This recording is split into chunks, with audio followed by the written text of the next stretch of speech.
This invitation comes actually at an opportune time in both parts of the island of Ireland, as both will go to the polls in the coming months.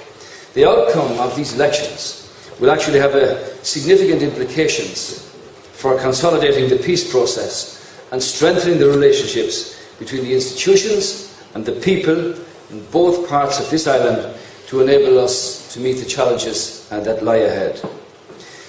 Before I deal with events of the year just started, I think I should just briefly reflect on the events of last year, particularly as they affected your own party. 2010 was a year of outstanding achievement for the Alliance Party. It was the 40th anniversary of your foundation. Your party leader, David Ford, was elected as Minister for Justice, and your deputy leader, Naomi Long, was elected as the first ever Alliance MP at Westminster. I congratulate them both.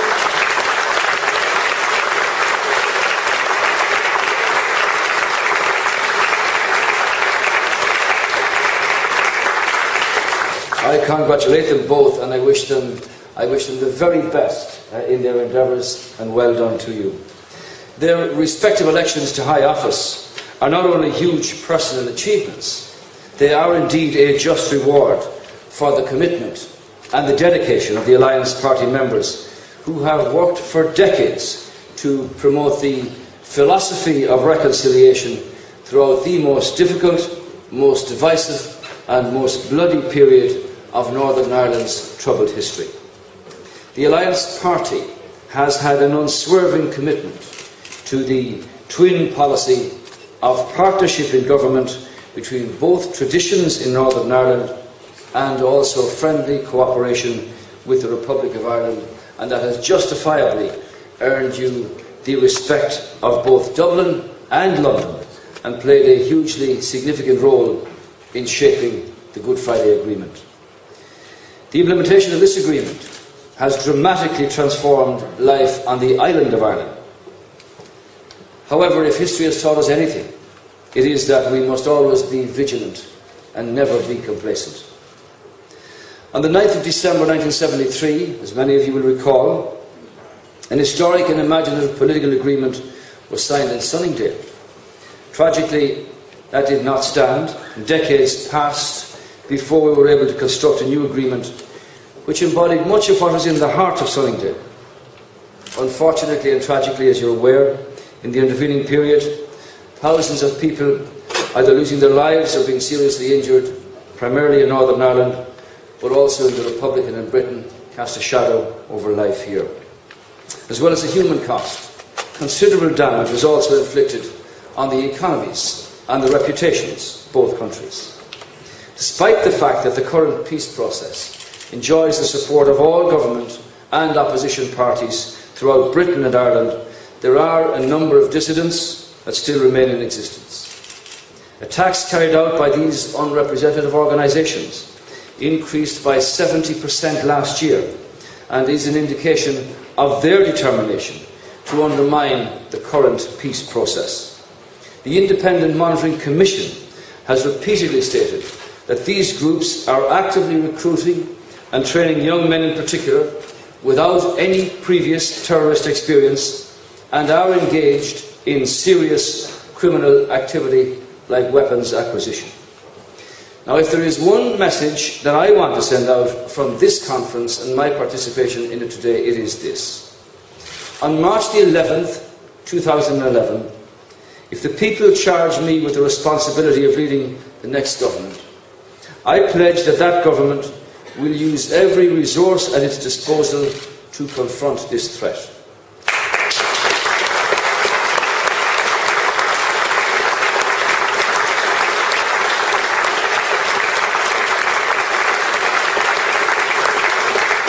Our Minister for Justice will work hand in hand with the Assembly's Minister for Justice, and the Gardaí will continue their excellent cooperation with the PSNI to see that life should be able to continue as normal for the communities north and south. I want to point out and to commend the very successful work currently being done jointly by the security forces, and I want to mention in particular the smashing and the breaking up of bomb factories in Dromiston, County Louth last month, and in Monasterevin, County Kildare, earlier this month. That comes from not being complacent, it comes from good intelligence and being vigilant. The Good Friday Agreement was overwhelmingly endorsed by the ordinary people of this island in simultaneous referenda in both parts of Ireland.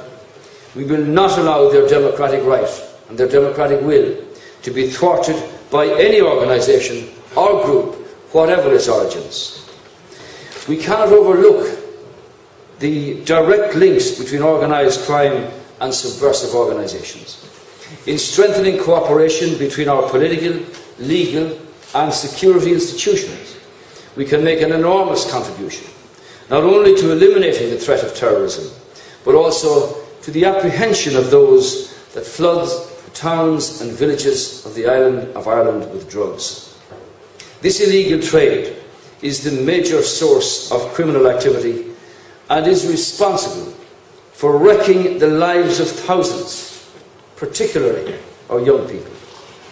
And furthermore, their expansion into the illicit trade of counterfeit cigarettes is costing jobs, damaging business and depriving both exchequers of massive revenues at a time when we need it most. Tackling these fundamental issues has to be a joint priority of any new administrations that will emerge from the forthcoming elections. We must constantly monitor the resources that we make available to our frontline services who are confronting these evils. Another priority for our new governments must be to use the structure of the Good Friday Agreement to strengthen cooperation between our political institutions and also tackle the major economic and external policy developments that we need to address. I see 4 critical points here. Firstly, we are both experiencing a major economic recession and an accompanying high level of unemployment. We both need to increase our competitiveness. We both share an island on the periphery of Europe. We both belong to the European Union and should be able to seek benefit from a joint policy approach to current major EU policy initiatives. These will have an impact on important sectors in our respective economies, particularly when we make common cause. Good Friday Agreement established 6 North-South implementation bodies. These bodies have been fostering economic cooperation between both parts of Ireland. In particular, for instance, Intertrade Ireland and Tourism Ireland have done excellent pioneering work in this area. It is my firm belief that the development and the making of an all-island economy using these elements of the agreement does offer tremendous opportunities to strengthen our competitiveness, to overcome our structural economic problems, to tackle unemployment, and to minimise our problems of peripherality and exploit the benefits of our joint membership of the European Union. I happen to be an elected Vice President of the European People's Party, which is the largest voting bloc in the Parliament, and from that family come the President of the Commission and the Parliament itself. And that allows us, at this point, to have scope and direct access to many of the political leaders of government. And they do want, in a political sense, to be able to stand by and assist smaller countries. I often point out that the Republic was the last country of the Union to actually decide by referendum on the Lisbon Treaty. And that treaty gives the European Union the authority to achieve its potential with the Commission, the Parliament and the Council, and see a new vision for a political union of 500 million people. In that sense, I can assure you that other leaders of other countries do want to stand by that treaty and allow for cooperation and assistance and encouragement for all countries to make a better place for themselves. After the Assembly elections and after the new Dáil elections, I would hope that both administrations can agree to work on a detailed strategy to help make these issues a reality for all our peoples. Elements of this strategy could include moving towards a harmonised corporate tax rate for the island, joint marketing of the island for tourism and attracting foreign investment, building on what's already been done. I want to say that the Fine Gael party, which was the dominant party in government in the 94-97 Rainbow Coalition, was actually the government that introduced the 12.5% corporation tax rate in the Republic, because you weren't in a position to provide monies to companies in other forms, so tax concessions were given. And despite what President Sarkozy says, I want to assure you that insofar as we are concerned, the 12.5% corporation tax rate has been decided and put into the Lisbon Treaty by our people and will not be changed. This represents a fundamental cornerstone for foreign direct investment in the Republic. And to move from that in any circumstance would not only represent a shift from the amount actually paid through corporation tax rate, but in my view would represent a massive breach of trust for those who sign on in those circumstances.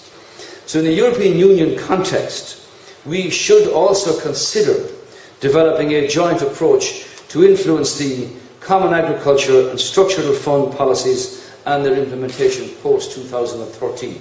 The population of the world is rising. There is clearly a need for further food production. We have on this island enormous potential in this area. And the forces are already gathering in terms of the changes to come through the common agricultural policy and also for the structural funds. And on this island, we should look at a joint approach to maximising the potential and the benefit for the farming agri-sector, for the economic boost that can come from that, for the thousands of jobs that can be created, and for the future prospects of a great number of people. And there are...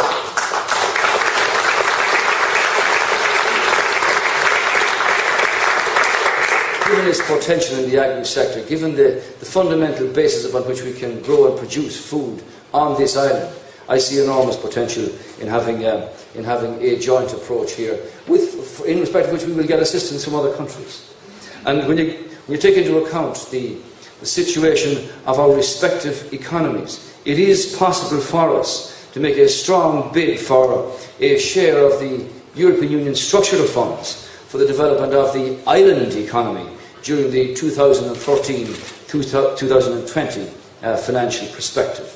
The Good Friday Agreement, in my view, was intended for use in this way, and we would be failing the people of the island if we did not fully exploit its potential to alleviate the economic difficulties and the hardships that too many families are currently experiencing.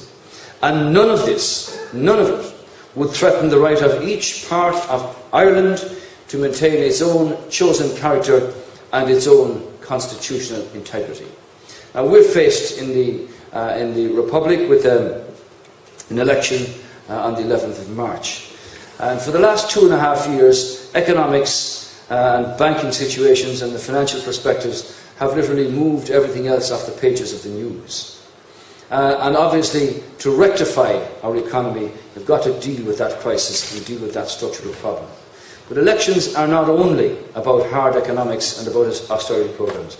They are about the hundreds of thousands of fragile lives and families in stress who have to live with the reality of distressed mortgages, of negative equity, of being unable to pay their bills, of being unable to find money for the facilities that they need for the education for their children, and very concerned and anxious about the future, about their security as people, and they look for that sense of leadership and hope and confidence that can lead the country out of the particular mess that it's in. And for me, that's what good politics is about, pointing the way to get the country working again, but also to point a way that politics actually works and reaches out to the difficulties and the concerns and the anxieties and the insecurities that so many people have when they see the implications of global financial movements and a crushing burden being placed on the taxpayer and the worker because of the evolution in the banking structure. When I was considering what to say here today, I reflected briefly on the changes over the last 40 years and the changing priorities and the challenges that have faced governments and politicians throughout Britain and Ireland. In the 70s and in the 80s, energy and focus was taken up with addressing the problem of violence and its consequences. In the 90s, the emphasis had shifted to addressing the root causes of terrorism, as well as its terrible consequences, and the need to construct new political institutions. These had to be politically inclusive. They had to address the complexity of relationships throughout the two islands, and they had to command the respect and the support of all our peoples. The fact that today my primary emphasis has been on economic issues, the normal agenda of stable democratic politics, is an indication of the real progress that we have made and how far we've moved on from the dark days of the past. However, no matter how much progress we have made, as I said in the beginning, there is no room for complacency. One of my real concerns is that the current peace process is too much a creature of the politicians. Have to ensure that ordinary citizens feel that they are stakeholders in this process as well. In other words, that the political decisions arrived at actually have a connection with ordinary people and their lives. The agreement provides for that, but it has never been fully implemented in that regard. As you're aware, Strand 2 of the agreement proposed the establishment of a North-South consultative forum to involve representatives of civil society from across the island. The intended objective was that they would provide advice to both administrations on social, on cultural and on economic issues of an all-island cross-border nature. I believe that by drawing on the knowledge, the expertise and the insights of civil society, we can construct a direct people-to-people experience which will be complementary to the government-to-government process. The involvement of civil society has been successfully and widely used by our partners within the European Union and has been regarded positively. It would bring a new dimension to the working of the agreement and would extend ownership of the process, that people really feel part of a political system where politics is the servant of the people and not their master. The structures and the processes of the Good Friday Agreement are well rooted and work well. However, their long-term security can only be guaranteed if it's accompanied by the establishment of real trust and real respect between people of differing traditions at community level. It should not be forgotten, and we should never forget, that 2 world wars occurred in Europe in the last century, during which millions of lives were lost and massive economic destruction took place. Those whose blood was lost on the fields of Europe resolved that it could never happen again. Instead of allowing difference to be the cause of conflicts, they chose instead to see diversity as an enriching contribution to the tapestry of a new Europe. No one was asked to abandon their cultural traditions or their beliefs. Instead, they learned to respect what difference means. The richness of diversity was used as the cement for the building blocks from which they constructed the new peaceful Europe to which we both belong. The success shows where it is possible to go if the political will exists. Peace building, as you know, has to be an integral part of institution building on this island, and it must be an integral part of all policy formation. Divisions will only be healed when true reconciliation takes place. I know that this is a priority for the Alliance Party members and also of many others inside and outside of politics working across the length and breadth of our island. I pledge myself to work alongside all of those to work to achieve this. The failure to achieve it keeps alive a nightmare that political instability might once again return to our island, particularly Northern Ireland. I want to do all in my power to ensure, in working with you, that this will never happen again. And I would say, at this crucial time in the development of the politics of the island of Ireland, I see a brilliant opportunity up ahead to change the way that our structures have been in the past, to change the mentality and the approach of our people towards the potential of the island of Ireland, and that we can say again and justify it, that by good politics, by clear decisions, by strong and courageous but fair leadership, we can point out to the next generation that there is a future and an opportunity for them to work and live and rear their families on this island, if that be their wish. In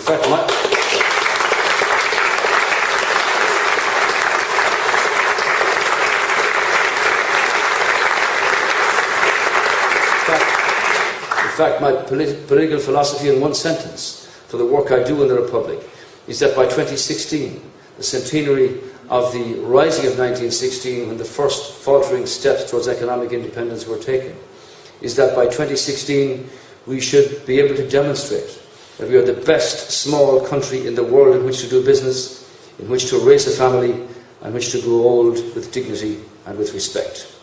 I wish you every success with your conference. It's a pleasure and a privilege to be here. I've met Minister David on many occasions in the past and members of your party, and look forward in whatever capacity to working with you for the future. Naturally, if the opportunity and the authority is given to me through the elections on the 11th of March, I would be very happy to continue to work very closely with the Alliance Party and other parties in the interest of the development of the communities of Northern Ireland and on the island of Ireland as we proceed to build a really strong economic future for our people. Thank you very much.